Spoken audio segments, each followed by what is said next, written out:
সুপ্রভাত বন্ধুরা, তোমরা কেমন আছো? আশা করি সকলেই ভালো আছো। ডিকাজি লাইফস্টাইলে সকলকে আন্তরিক শুভেচ্ছা এবং অভিনন্দন জানিয়ে আজকের ব্লগটি শুরু করছি। তোমাদের আশীর্বাদে কিন্তু আমরাও মোটামুটি এখন সবাই ভালো আছি। আর কালকে রাত্রে কিন্তু একটু হাওয়া হাওয়া উঠেছিল, দেখো কত হাড়ে পাতা পড়ে আছে। একদম মনে হচ্ছে যেন কতদিন থেকে ঝাড় দেওয়া নেই, অথচ দেখো রোজ দিনই কিন্তু ঝাড় দিচ্ছি। বাড়ির সামনটা রোজ দিন দুবার করে ঝাড় দেই, তারপরেও কিন্তু আজ দেখে মনে হচ্ছে আমারই বিরক্ত লাগছে, মনে হচ্ছে যেন আমি কবের থেকে এটা পরিষ্কার করছি না। তো যাই হোক, ঝাড় দিয়ে নিচ্ছি। আর আজকের একটু ঠান্ডাটা বেশি পরিমাণে পড়েছে। কি বলো তো, দেখো কুয়াশা ভরে গেছে, আজ মনে হয় না আর সূর্যি মামা উঠবে আকাশে। তো যাই হোক, অনেক দিন থেকেই তো রৌদ্রু পাচ্ছিলাম সকাল সকাল, কিন্তু আজকে মনে হচ্ছে না আর রৌদ্রুটা উঠবে। তো রৌদ্রুটা না উঠলেও আর কিছু করার নেই, এটা তো প্রকৃতির দান। তো প্রকৃতি যেভাবে নিয়ে যাবে সেভাবেই আমাদের চলতে হবে। তো দেখো, তোমাদের সঙ্গে কথা বলতে বলতে একটা সাইড কিন্তু আমার ঝাড় দেওয়া হয়ে গেল। এবার চলে আসলাম কোন দিকে বলো তো, লিচুতলার এদিকে। লিচুতলাটা ঝাড় দিয়ে নেব। আর কি বলো তো, যখনই ঘুম থেকে উঠে আমি এই ঘরের সামনের দিকটা এসেছিলাম, দেখেই তো আমার একদম এত বিরক্তি লাগছে, ভাবছি যে লোকজন সবাই উঠে যাওয়া আসা করার আগেই আমি এই জায়গাটা পরিষ্কার করে নেই। রোজ দিনই কিন্তু একটুখানি লেট করে ঝাড় দিই, কিন্তু আজ আর আমার তর্সই ছিল না, মানে এতটা মানে বাজে লাগছিল দেখতে, যার জন্য কিন্তু আজকে সকাল সকাল উঠেই আগে ঝাড় দিয়ে নিচ্ছি। তো দেখো, ঝাড় দেওয়া কমপ্লিট করে একবারে চলে আসলাম কলের পাড়ে। এবার আমি বাসনপত্র ধুয়ে নেব। আর আজ একটু সকাল সকাল উঠেছি, ছেলের টিউশন আছে, কিন্তু একটু আগেই টিউশন টিচার ফোন করে বলল আজ আসতে পারবে না, অসুবিধা আছে। তো যাই হোক, ছেলে উঠে পড়েছে, এবার আমি বাসনপত্র ধুয়ে ওকে টিফিন বানিয়ে খেতে দেব। আর কি বলো তো, এই ঠান্ডার দিনে মানে কয়েকদিন থেকেই মানে রৌদ্র উঠছে, ঠান্ডাটা একটু কম লাগছে, তো ভালো লাগছিল আর কি। আজ হঠাৎ করে ঠান্ডা পড়েছে না, বেশি পড়েছে আজ হঠাৎ করে, যার জন্যে একটু কাজগুলো করতে মানে ইতস্তত লাগছে, মানে ঠান্ডাটা বেশি লাগছে। তো কিছু করার নেই।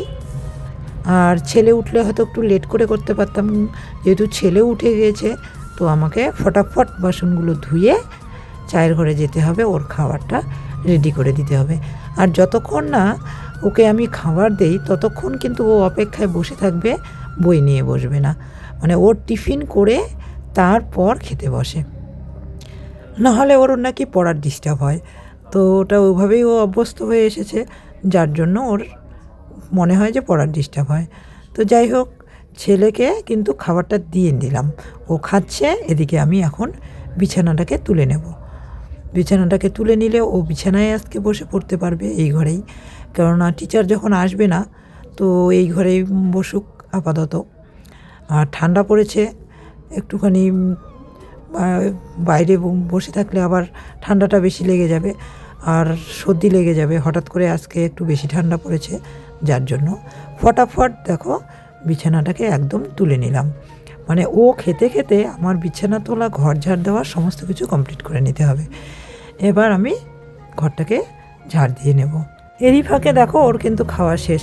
এখন আমি এটা পরিষ্কার করে আগে ওকে সমস্ত কিছু বই খাতা রেডি করে দিয়ে তারপর আমি চা খাবো, নাহলে তো আমার অপেক্ষায় থাকবে। আর ওকে তো বুঝিয়ে দিতে হবে, ঠিক এখন বুঝিয়ে দিতে হয় না, যদিও বা 3তে উঠে গেছে, কিন্তু কি বলো তো, মানে এটা দিতে দিতে অভ্যস্ত, আর নয়তো চিৎকার করতেই থাকবে মা কোনটা পরবো, মা কোনটা পরবো। এই জন্য আমি ঘর বারান্দার সমস্ত কিছু ঝাড় দিয়ে নিয়ে ওকে আগে সমস্ত খাবারগুলো দিয়ে তারপর যাব আমি চা খেতে। মানে ওর কাজটাই আগে করি আমি, কেননা নয়তো কী হবে, পড়ার সময় পাবে না, আবার তাড়াতাড়ি স্নান করাতে হবে, পাঠাতে হবে। এদিকে ও কিন্তু একদম অস্থির হয়ে গেছে, আমাকে ধাক্কা দিচ্ছে তাড়াতাড়ি বইগুলো রেডি করে দিতে। তো ওইদিকে আমি ওকে বইটই রেডি করে দিয়ে চা খেয়ে নিলাম, সেটা আর তোমাদের সঙ্গে শেয়ার করলাম না। এদিকে গরুর জল গরম করছি, গরুর জল গরম করে গরুকে দিয়ে স্নান সেরে একবারে চলে আসলাম রান্নাঘরে, রান্না করতে বসে পড়লাম। আর গ্যাস তো শেষ হয়ে গেছে, ভাতটা বেশিরভাগই গ্যাসের মধ্যে করি, তো আজকে উনুনেই করে নিচ্ছি। আর আজকে প্রচণ্ড ঠান্ডা পড়েছে, যার জন্য উনুনে আমি সবই করি। ভাতটা আসলে ওখানে করি, তো ভাতটা ওখানে করলে বেশি আমার ভাল লাগে আর কি, মানে হাঁড়িটা কালি হয়ে থাকে, আমার ভাল লাগে না, যার জন্য কিন্তু এটা আমি মাটি দিয়ে নেওয়া দিয়ে নিয়েছি যাতে মাজতে সুবিধা হয়। এভাবে মাটি দিয়ে যদি জল দিয়ে গুলিয়ে নেওয়া দিয়ে নেই না, মোটরের পাইপ দিয়ে একটু স্পিডে জল দিলেই কিন্তু সমস্তটা উঠে আসে, মনে হয় যেন একদম উনুনে রান্না করা হয়নি, মানে একটুখানি ঘষা দিলেই উঠে আসে আর কি। এদিকে দেখো একটা বেগুন কেটে নিলাম ভাজা করার জন্য, এখন রান্নাটাকে সেরে নেব। আজ ঠান্ডার জন্য কিচ্ছু কাজ করতে ইচ্ছা করছে না। আর তোমাদের দাদাভাইও আজকে বলছে যে সকাল সকাল রান্না করো, একবারেই খেয়ে নেবে আর কি, মানে দুপুরে আর সেরকম করে খেতে ইচ্ছে করবে না, ঠান্ডা হয়ে যাবে খাবার, গরম গরম খেতে বেশি ভালো লাগে। তো এই জন্য তাড়াহুড়ো করে রান্নাটা সেরে নেব। এই ফাঁকে আমার কাকি শ্বশুর আর কি, ছোটো মা আবার আজকে খিচুড়ি করেছে একটুখানি, বাবুকে খিচুড়ি দিয়ে গেছে, ও কিন্তু বারান্দায় বসে খাচ্ছে। আর ওর বাবা ওকে পরিষ্কার করে দিয়েছে স্কুলে নিয়ে যাবে জন্য, তো ওইদিকে খাচ্ছে আর আমি এদিকে রান্নাটা সেরে নিচ্ছি। আর আজ কিন্তু তোমাদের দাদাভাই বাজারে যায়নি, তো সেরকম করে রান্না করার মতো কিছু নেই, যা আছে তাই বানিয়ে নেব। কেননা মধ্যবিত্ত সংসারে থেকে যদি রোজ দিনই মাছ মাংস বা ভালো কিছু খাওয়ার জন্য জেদ করি তাহলে তো সমস্যা হয়ে যাবে। তো এক আধ দিন যা আছে তাই খেয়ে নেব। এই যে একটা বেগুন ভাজা করে নিলাম, গাছ থেকে সিম পেড়ে নিলাম, একটা সাদা সাদা ছোটো সিম হয়েছে ওটা পেড়ে নিলাম, আর এই যে ফুলকপি অর্ধেকটা, বেগুন আলু দিয়ে একটা হালকা হালকা সবজি বানিয়ে নেব, বাস হয়ে গেল।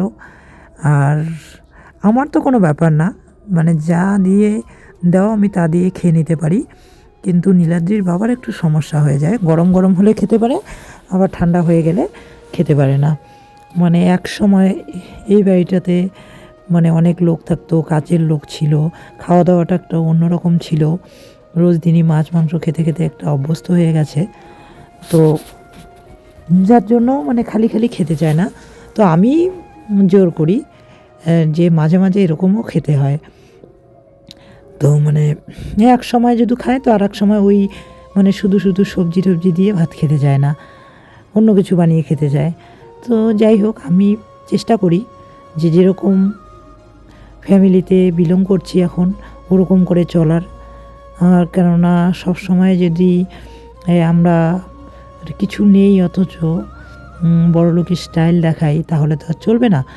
তো তোমাদের নীলাদ্রির বাবাই একটু মানে হাতে টাকা থাকলেই মানে ভালো কিছু খাই, মানে আমার যেহেতু শ্বশুরমশাইও চাকরি করতো, ও কাজ করতো, যার জন্যে একটা খেতে খেতে মানুষের অভ্যাসে পরিণত হয়ে যায়, মানে রোজ দিনই মাছ মাংস মানে কিছু একটা লাগবে আর কি, ডিম, এরকম একটা ব্যাপার।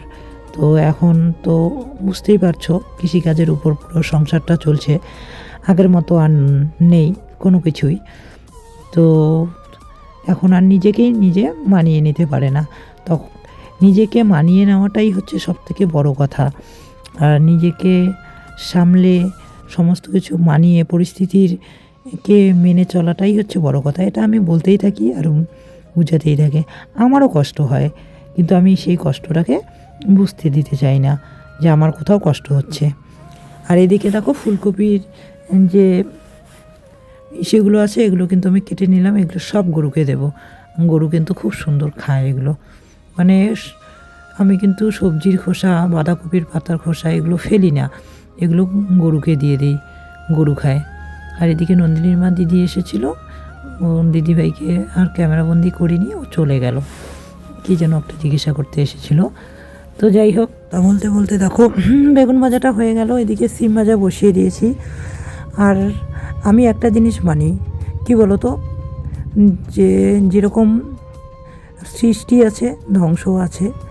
তো এক সময় এই বাড়িতে অনেক কিছু ছিল, একটা বিশাল একটা মানে পরিবার, বিশাল একটা মানে কি বলবো ধনী বাড়ি, নামে পরিচিত ছিল, সব কিছুই ছিল এক সময়।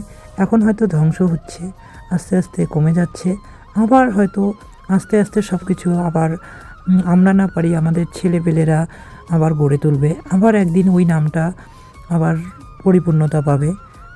তো এরকমই যে কোনো জিনিস যেরকম সব কিছুর সৃষ্টি আছে, ধ্বংস আছে, এরকম হয়তো বা কখনো মানুষ বড়লোক থাকে, আবার আস্তে আস্তে গরিব হয়ে যায়, আবার হয়তো বড়লোক সেই জেনারেশনটা শেষে আবার একটা জেনারেশনে আবার ওরা বড়লোক হয়ে যায়। তো যাই হোক, বড়লোক হওয়ার স্বপ্ন যদিও বা আমার নেই, যেরকম আছি সেরকমই থাকতে চাই। আমি আর কি বলি আর কি, সব কিছুর সৃষ্টি আছে, ধ্বংস আছে, আগে যেটা ছিল সেটা এখন শেষ হয়ে যাবে, আবার নতুন করে তৈরি হবে। আমরা পারছি না, আমার ছেলে, আমার ভাস্তা ভাস্তি যারা নেক্সট জেনারেশনের আছে তারা হয়তো তৈরি করবে। আর এটা হচ্ছে আমার দীর্ঘ বিশ্বাস, উত্থান পতন হতেই থাকে, হয়তো বা এখন পতন হচ্ছে, এক সময় উত্থানটা অবশ্যই আসবে। তো দেখো, তোমাদের সঙ্গে কথা বলতে বলতে কিন্তু আমার রান্না করা শেষ। এবার তোমাদের দাদাভাই আর আমি বসে পড়লাম। আজ কিন্তু আমি জুতো পরে খাচ্ছি না, জুতোটাকে সাইডে খুলে রেখেছি, যদিও বা ঠান্ডা, তারপরেও সাইডে খুলে রেখে ব্রেঞ্চে পা দিয়ে খাচ্ছি। তো যাই হোক, যে দিদিরা আমাকে কমেন্ট করে বলেছিল, সত্যি এটা আমার জানা ছিল না, ধারণা ছিল না। তো খুব ভালো হলো জেনে, আজ থেকে এটা খেয়াল রাখবো। হয়তোবা মাঝে মাঝে ভুলে যাব, কিন্তু খেয়াল রাখার চেষ্টা করব। যেমন কি বলতো, কি যেন বলছিলাম, ওই যে দিনের পর রাত আসে, রাতের পর দিন আসে, সেরকম জীবনে হয়তোবা এখন কষ্ট করছি, একদিন না একদিন সুখ পাবো। তো এটাই এটাই আমি সবসময় ভেবে থাকি, জানো, যে জীবনে চলতে গেলে কখনো দুঃখ কখনো সুখ সবই আসবে। তো এখন হয়তো কষ্ট করে চলছি, এক সময় কিন্তু ঠিক সুখের দেখা পাবো। আর এটাই হচ্ছে প্রকৃতির নিয়ম, এভাবেই চলছে সমস্ত কিছু। আর কি বলতো, প্রকৃতির নিয়মটা মেনে চলাই হচ্ছে আমাদের কর্তব্য, মানুষ হিসাবে দায়িত্ব। তো দেখো, সকালে যে পাতাগুলো জমিয়ে রেখেছিলাম, ওই পাতাগুলোতে এখন কিন্তু আগুন লাগিয়ে দিচ্ছি, তাহলে কিন্তু পাতাগুলো পুরো ছাই হয়ে যাবে, আর এই ছাইগুলো কিন্তু আমাদের জমির সার হিসাবে কাজে লাগবে। আমি কিন্তু এইভাবেই পুড়ি, মানে আস্তে আস্তে আস্তে আস্তে সব জমিয়ে রাখি এগুলোকে। এই যে এখন এই সাইডেরগুলো দিচ্ছি, এই যে দেখো সুপারি গাছের গোড়ায় আরও আছে, ওগুলোও দিতে হবে। তো সন্ধ্যাবেলা চাটা আমি করিনি, তোমাদের সঙ্গে শেয়ারও করিনি, মা করে খাইয়েছিল। আর এদিকে দেখো, রাত্রেবেলা আমি জল গরম করে নামিয়ে নিলাম, ভাতগুলোকে গরম করে নিয়েছি। এবার তোমাদের দাদাভাই শুধু শুধু খাবে না, আজ ঠান্ডার জন্য আমি বাজারে যেতে বলিনি, বলেছিলাম যে কালকে শনিবার, আজকে আর রাত্রে সেরকম করে বাজার করতে হবে না। তো এই যে দেখো, তো দেখো বন্ধুরা, অনেক দিন পর, আজকে অনেক দিন বলতে অনেক দিন পর লাইন গেল, বুঝতে পারলাম না লাইনটা কেন গেল। তো আজকে ভাত রয়ে গেছে, দেখো পেঁয়াজ লঙ্কা লবণ হলুদ দিয়ে আমি ভাতটাকে এরকম করে ভাজা করে নিলাম, হলুদ কালারের, বোঝা যাচ্ছে কি যাচ্ছে না জানি না, লাইন চলে গেছে। তো ছেলে খাচ্ছে, আর ছেলের বাবার আজকে এই যে গোলা পিঠে খাওয়ার ইচ্ছে হয়েছে। আমি এখানে লঙ্কা, পেঁয়াজ, তারপরে লবণ সব কিছু দিয়ে কয়েকটা গোলা পিঠে ভেজে দেবো। এই তো লাইনটা চলেই আসলো। তো এদিকে গোলা পিঠে ভেজে নিচ্ছি, রাত্রে খাবে তোমাদের দাদাভাই, আর ভাতটাকে গরম করে নিয়েছি, ওটা আমি খেয়েছি। আর ছেলেও কিন্তু আমার এগুলো, মানে এই যে হলুদ কালারের পেঁয়াজ টিয়াজ দিয়ে ভাত ভেজে দিলে খুব সুন্দর খেতে ভালোবাসে, যদিও বা ওকে দেওয়া হয় না।